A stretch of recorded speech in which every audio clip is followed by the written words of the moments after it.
everybody, it's Allie, and welcome to our YNR chat for Sunday, March 20th.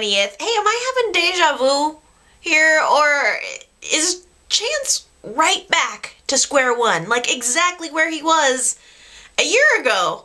Last year, the Chloe, Chance, Heather triangle was burning hot, right in the front of everyone's attention. And Heather's life was in danger, and Chance was the only one who could save her, and here we are, right back in the same exact spot. This week, I think that Chloe is starting to really care about Chance, really come to terms with the fact that she still cares about Chance, and I will dare to say it, I think that Chance is the one. He's the one that Chloe loves. I hate to say it, that it's not Kevin, but I think that Chance is the one that Chloe really, truly wants.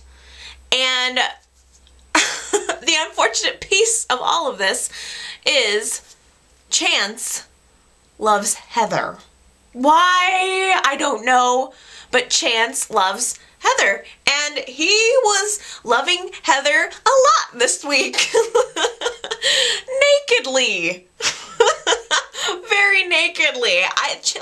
Chloe prances into Chance's bedroom to bring him a birthday breakfast in bed, and she got an eyeful of all of the different ways that Chance was loving Heather. I mean, Esther's birthday waffles couldn't even begin to compare with Heather's birthday waffles, if you know what I mean. Wah, wah.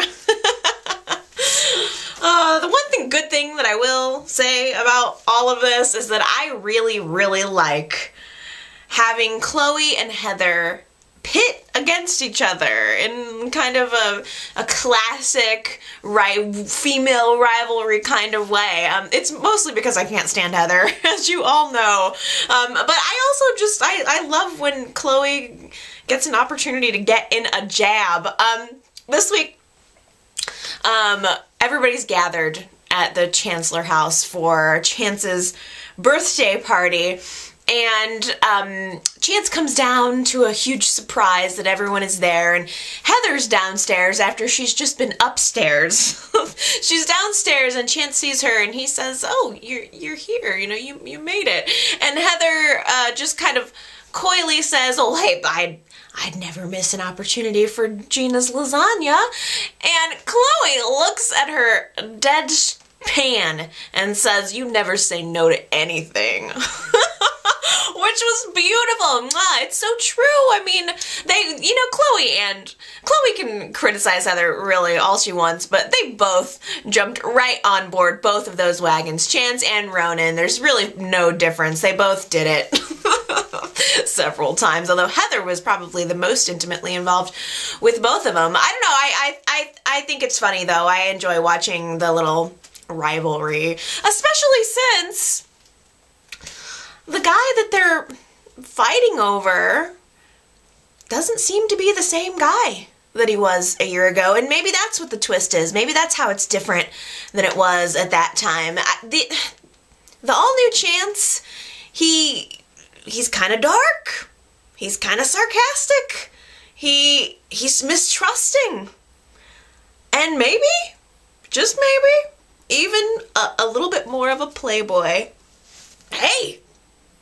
Maybe having Ronan's liver has caused some kind of like personality transference. And now the sex wolf that is Ronan Malloy has transferred itself into Chance. Wouldn't that actually be beautiful? Oh my goodness. I feel like Chance is, like, he's just not the same guy. He's in this position where he has to make a decision about whether or not he wants to go back into witness protection, and he is none too quick to do the thing that everybody wants him to do the thing that would make Nina happy, to do the thing that would make Heather and Chloe and everyone else in the family happy. He's not jumping on that, and it just seems like he's a different guy. Right before the trial happened this week, Heather takes this moment to what she called say goodbye. Everybody kind of says a second goodbye to Chance just in case they don't get to see him again, but Heather really lays it on thick. She's talking about how he's such a good guy and how he always does the right thing. I mean, she was really laying it on thick. And my question is, what if he's not? What if he's no longer that good guy? You know, what if he chooses not to be? So right after this huge birthday party, Chance gets called, finally, after all of these weeks of waiting, Chance gets called to court to testify against Pomerantz and all of the bad cops, and he has the opportunity to make this huge entrance. It was like shocking. It was very when he walked into the courtroom. Pomerantz is sitting at his, at his defense table, and they're all thinking that the next witness is going to be Heather or something, and then they turn around and it's Chance, and the whole courtroom is like buzz, buzz, buzz. It's Chance. He's still alive. Okay, so first of all, Chance has been looking really scruffy since he came back into town. He's had the beard and the kind of messy hair. And I personally liked it. I kind of like him a little bit. I like him a little bit off kilter. But I have to admit, Chance walked into that courtroom in full military uniform, military haircut, and completely shaved. And the way he was carrying himself, just very official. It was pretty hot. I'm not the kind of girl that usually goes for a guy in a uniform. That doesn't appeal to me at all. In fact, it's kind of like repulsive in a way to me. But Chance looked good in that uniform. I can't help myself. I have to be truthful on that. I thought the man looks good in a uniform. There's no debating it. I think everybody in the courtroom must have collectively been like, That would have been the more appropriate reaction from the peanut gallery. I think the only person that was not the least bit amused or interested by Chance's return was, of course, Owen Pomerantz. The bad guy. He ends up giving this signal to, I guess, one of the court guards, the guy who's kind of proceeding over the court hearing, watching the doors and whatnot, and the officer of the court. He kind of gives him a signal, and that guy slips out of the room, and you just start getting the feeling that, Pomerantz is going to have his way. He's going to do something. He's still got people on the inside. The whole thing has been, with Chance's conflict about whether or not to go back into witness protection, his whole thing has been, is it safe for me to come out of witness protection? And in that moment, right, when Pomerantz gives the signal to this officer of the court guy, we all know that he still has people on the inside that are willing to do his dirty work and that want to make sure that he doesn't get convicted. So, moments later, Chance, they kind of call a recess. Chance has an opportunity to look down at his phone, and he has a text message from Heather's phone that says, "We have your girlfriend. We're gonna kill her. You still want to testify?" Now, of course, my first reaction is, oh no, please don't kill Heather. Please don't let that happen.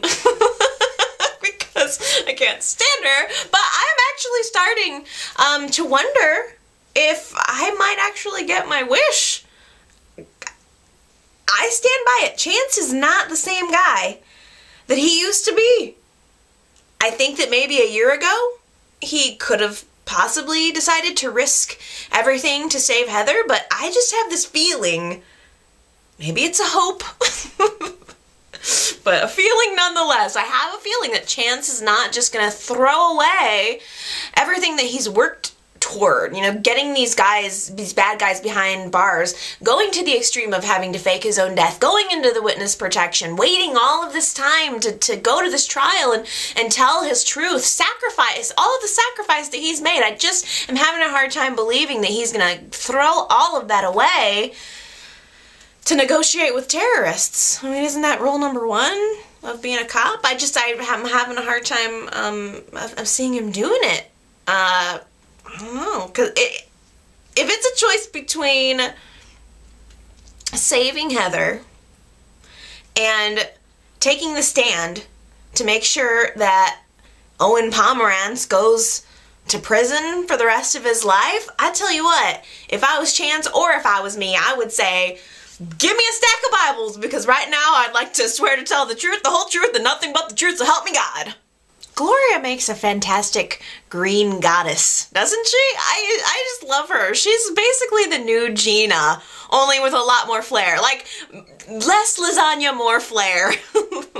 That's the Gloria. I would love to see more of this fantastic Gloria. I want to get her off of the bench and into the action. You know, I'm liking the role that she's in now, but I want more Gloria. I feel like she is a sharp cookie, and you can't tell me that she is not suspicious of Jeff's many mysterious injuries.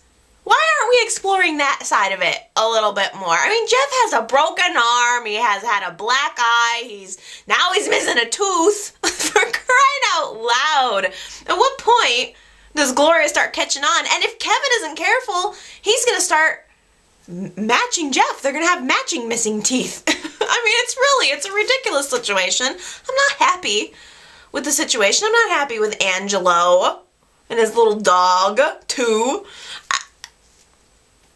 Aside from the fact that it's putting Chloe in danger and causing her to have to lie to everyone again about her relationship with Kevin, this week Kevin had to go to Jana and tell her that he can't see her anymore, which I pretty much thought was implied anyway, but whatever. He has to go to Jana and tell her that they have to stay away from each other, and this causes Jana to kick Operation Get Kevin back into full gear. So now she's decided that she needs to be nosing around about Daisy's baby, thinking that if she can get Daisy's baby back, that's the key to Kevin's heart.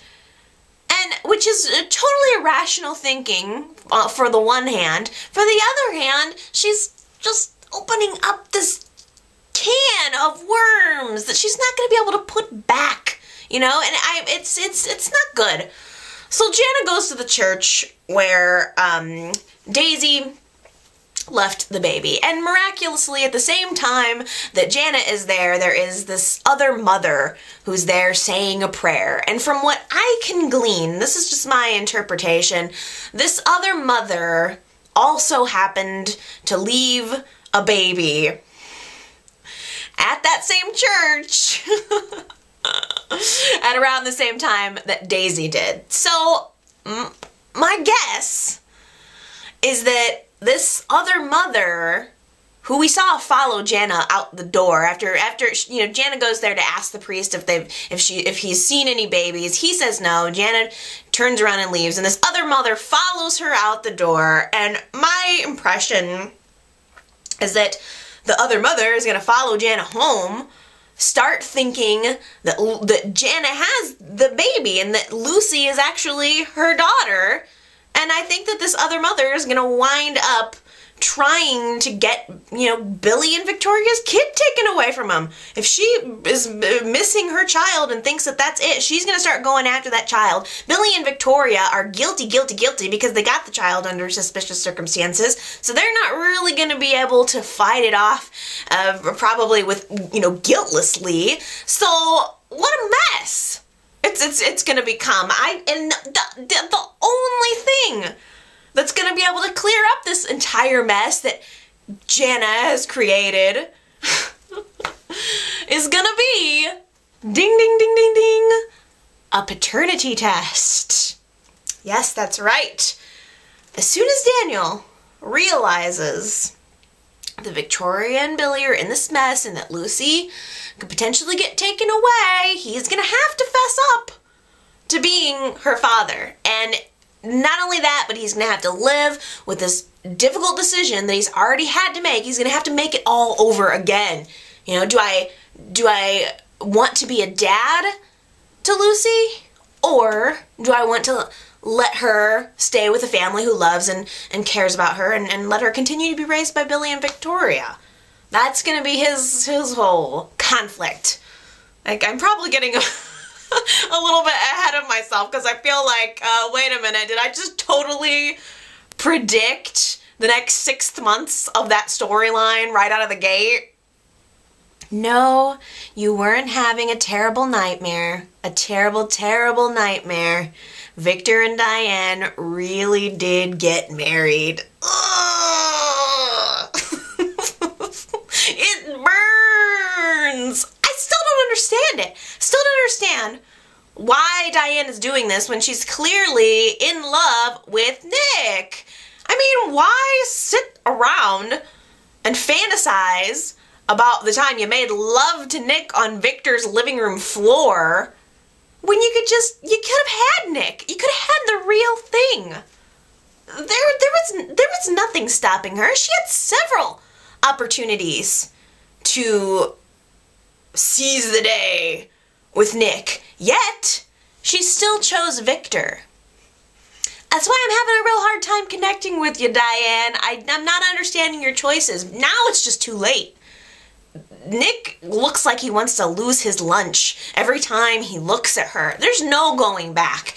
And last week, one of you guys actually posted a thought that had never occurred to me. And now that it has, I'm so sorry. What if Diane is pregnant?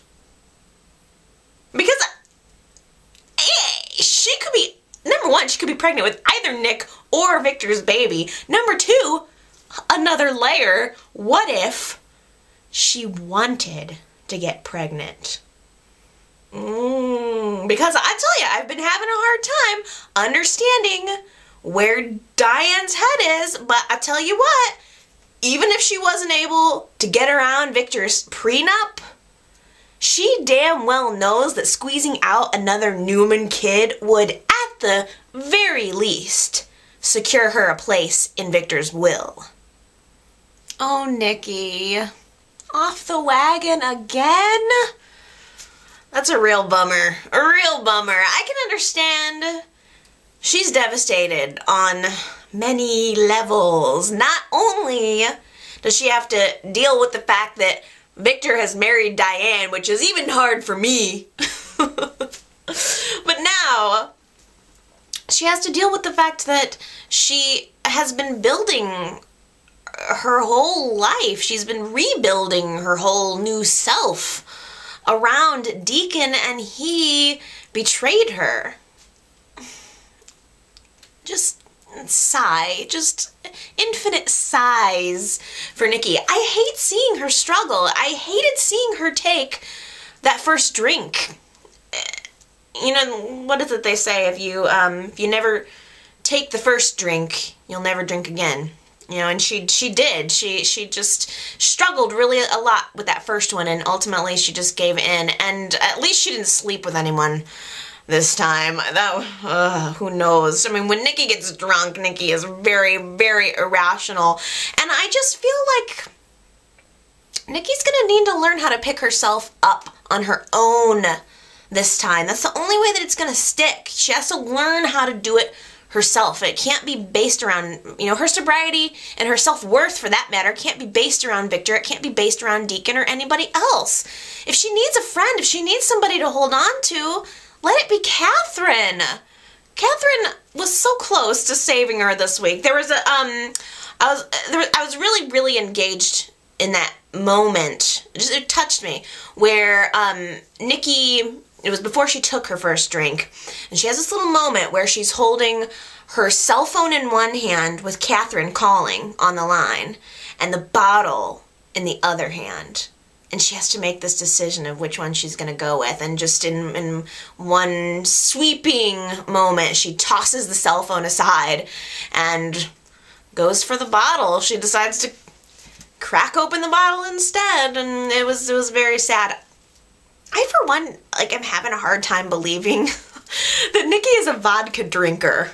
Does anybody else find that strange? I could see Nikki having a martini every now and then at the bar or something, but she just doesn't she always seems to go for the vodka, and she doesn't seem to be the type of woman who would just be slamming bottles of vodka. I don't know. I feel like she seems like she should be more of a wino. You know, that just seems like that would be something more Nikki than like hard vodka. That's so weird. Well, anyway, it doesn't matter. Pick your poison.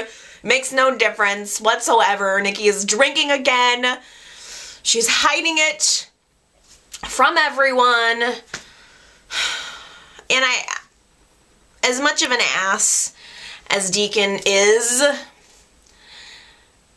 at least he understands her struggle. At least he knows that she has to fight this demon. And it's a challenge for her every day to stay sober. And he's in this position where he wants to make amends. He wants to make things right with Nikki again. And although I'd much rather see Nikki pull herself up out of this by her own bootstraps, Deacon may be the only person, the only one, who can save her. Fasten your seatbelts, everyone. We're going to Thailand. Well, in a country of 67 million people, Adam was able to find our favorite Hawaiian shopkeep. He was able to track him down to try to squeeze information out of him, but little does Adam know that Sharon's case is practically won. Victor came forward, okay? He said that he was a witness to the actual incident between Sharon and Sky. He says he heard Sharon try to save Sky. He heard that Sharon didn't murder Sky. He knows this for a fact. You can't argue this eyewitness testimony, so what more could you need? I don't get it. I feel like the Hawaiian shopkeep guy can really only attest to the fact that Sky wasn't murdered by Adam. You know, because he was the one, the shopkeep guy was the one who helped Victor, cover up the fact that Adam didn't really kill Sky. The Hawaiian shopkeep guy doesn't have any information at all about the Sharon Sky incident. That's the point I'm trying to make, and I don't get why it's significant now that we're going to Thailand. Why are we even going there? I don't get it. You're losing me on this part, YNR. I just feel like this little Thailand trip has been a weird little diversion, and it has caused way more harm than good for both Adam and Sharon. Adam has a warrant out for his arrest now because he decided not to follow through with Victor's plan. He said he was going to, and then he just backs out, and now he has a charge of perjury hanging over his head. And now, Sharon has been caught with a fake passport trying to fly to Thailand after him. For crying out loud, people. Both of these boneheads deserve to go to jail, don't they? Well, okay, those are my thoughts for this week. It was a short week. Well, I think it was because of basketball. I watch online, so all I know is that there's only 3 episodes, but I'm very sorry for anybody who went to watch YNR and ended up seeing basketball, the sound of sneakers screeching on courts. I'm sorry for you for that.